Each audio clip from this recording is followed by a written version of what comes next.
Hello everyone. I recently had the idea to explore the feasibility of building a fully European cloud infrastructure motivated by current geopolitical and economic concerns in Europe, particularly regarding our relationship with the US and the role of NATO. As many of you know, most European companies depend heavily on cloud providers, primarily US-based giants like AWS, Microsoft and Google Cloud for their daily operations. The leadership of those providers is aligned with current administration's policies, which introduces potential risks to European security and sovereignty. This led me to consider how challenging would it be to develop a fully European alternative to these cloud platforms, and today I want to share my preliminary thoughts and the approach.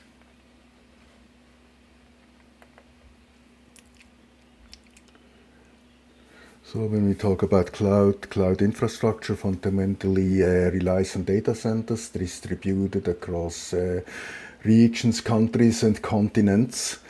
These facilities require significant physical resources, concrete, glass, steel, power, generators, network fiber and more.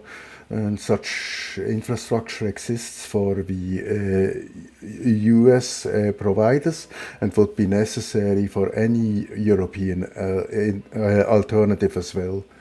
While building out this hardware is a substantial undertaking, it can be achieved with appropriate financial incentives.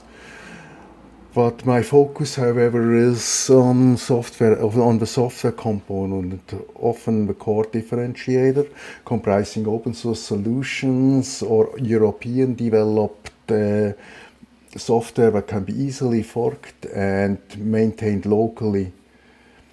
My goal is to achieve rapid virtual machine deployment, automated provisioning with Cloud Init, and streamlined management via APIs and the web front end.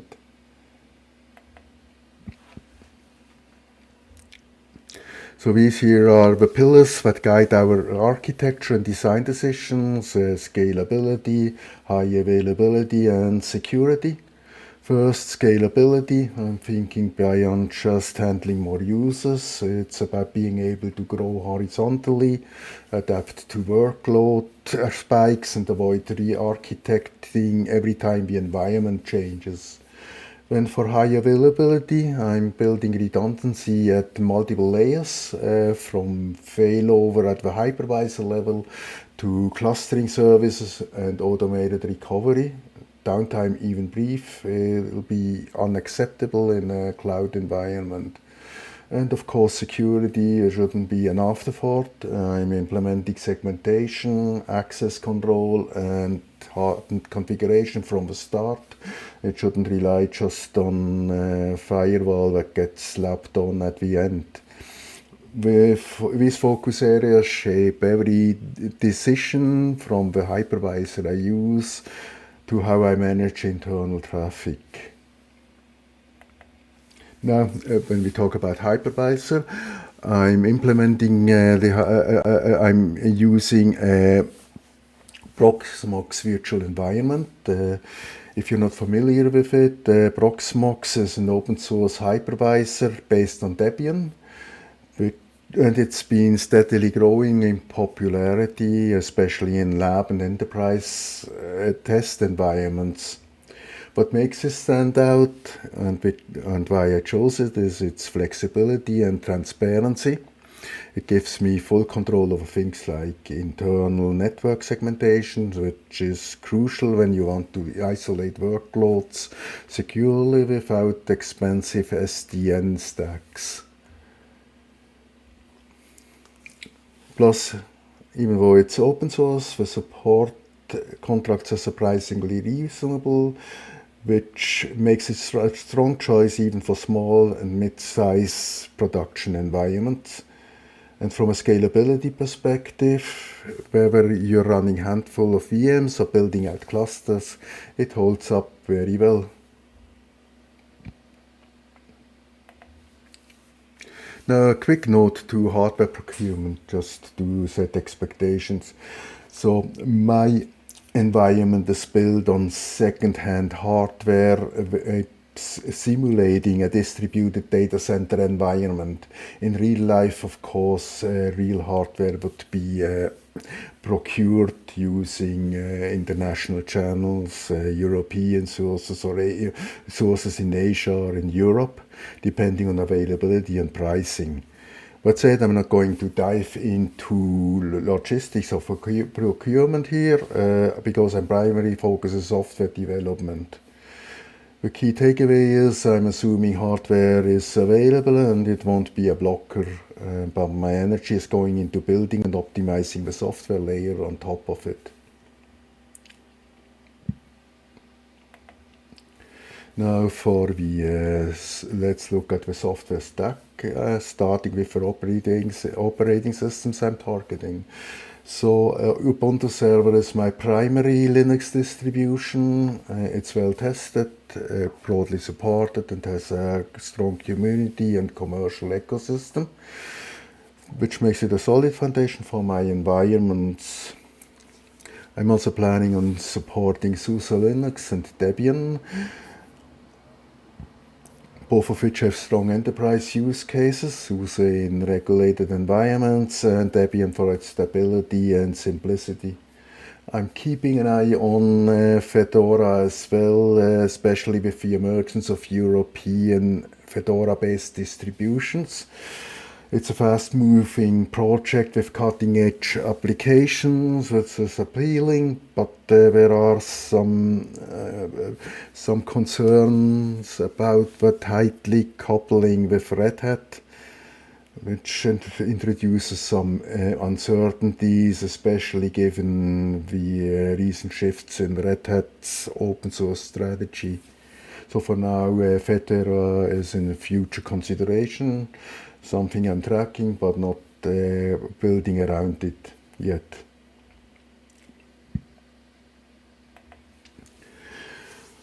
When it comes to high availability, I'm building it into multiple layers of a stack. First, I'm at the virtualization layer. I'm using Proxmox gives me a VM replication and failover right out of the box. That means if a host goes down, workloads can be automatically brought up on another node with minimal disruptions. Then at the data layer, I'm using PostgreSQL as my primary database. I have configured synchronous replication for nodes that simulate to be in close proximity, like in the same data center. So writes are mirrored instantly for strong consistency. And then for geographically distributed nodes, I use asynchronous replication, which gives better performance over distance, but still ensures that we have usable failover options.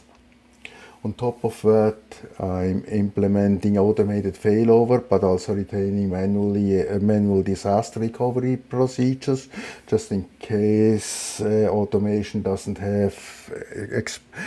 behave expected in edge cases. It's about balancing speed with control. For load balancing, I'm using a combination of HAProxy and virtual IP to keep services resilient and responsive.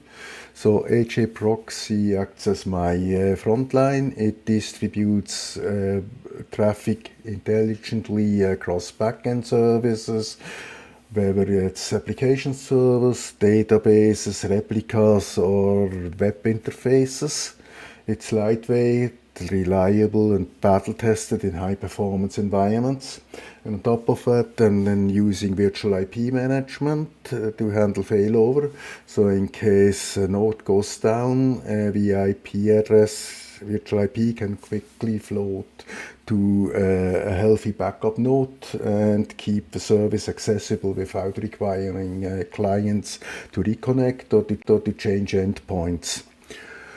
So this approach gives me a simple, robust, high availability setup that doesn't rely on complex orchestrations, just clean, fast failover and solid distribution.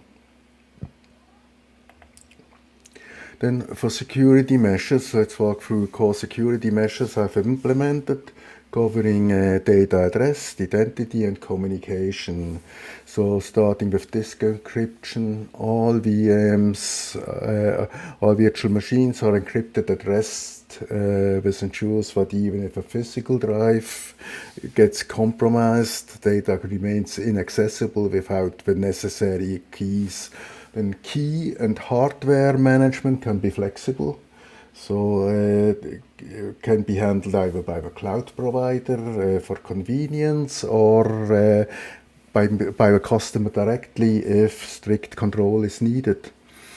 For user authentication, I'm integrating OpenLDAP and Kerberos, which enables single sign-on and potentially even passwordless access using token or certificate-based methods. On top of that, I'm enforcing role-based access control using LDAP group memberships, so access is scoped precisely and centrally managed. All communications, whether internal or external, are encrypted end-to-end with TLS using both client and server certificates. And those certificates are then securely managed in my own internal certificate authority using OpenSSL, which gives me full control over how and when certificates are issued and how they are rotated. Now let's zoom out and look at the supporting and monitoring infrastructure that keeps the whole systems running smoothly and securely. At the core, I have essential services like DNS and my internal certificate authority managed via OpenSSL and mail servers using Postgres and Dovecat, all foundational components for reliable network and communication. Then for monitoring, I'm using powerful Stack. Grafana provides intuitive visualizations, while then Postgres and Prometheus and InfluxDB are managing time series metrics collection, handle time series metrics collection and alerting. And logs are centralized with Loki, which simplifies troubleshooting and by bringing logs into a searchable repository. Directory and security are handled by OpenLDAP and Kerberos, which ensures user sessions are authenticated and secure across services. And finally, backups are critical. Here I'm relying on Proxmox backup server, which creates consistent VM snapshots so we can recover quickly in case of failure or disaster. An important part of this project is documentation and community engagement. I'm planning to document the entire approach publicly, starting with high-level overview videos that cover the basics like VM setup and core configuration. From there, I'll dive into detailed tutorials complete with GitHub repositories, configuration files and scripts, so anyone interested can follow along, evaluate and or even adapt to the setup to their own needs. The goal is to create a resource that's not just a one-way presentation, but a living, evolving project where the community can participate, provide feedback and contribute. So this presentation marks the transition from conceptual slides to hands-on real-world configuration. Moving forward, all activities will be directly demonstrated and implemented on actual hardware and to ensure practical applicability. If this presentation sparked your interest and you want to dive deeper into any of these topics, please hit the subscribe button. That way you'll get notified whenever new content goes live. I'd love to have you along for the journey. Thank you.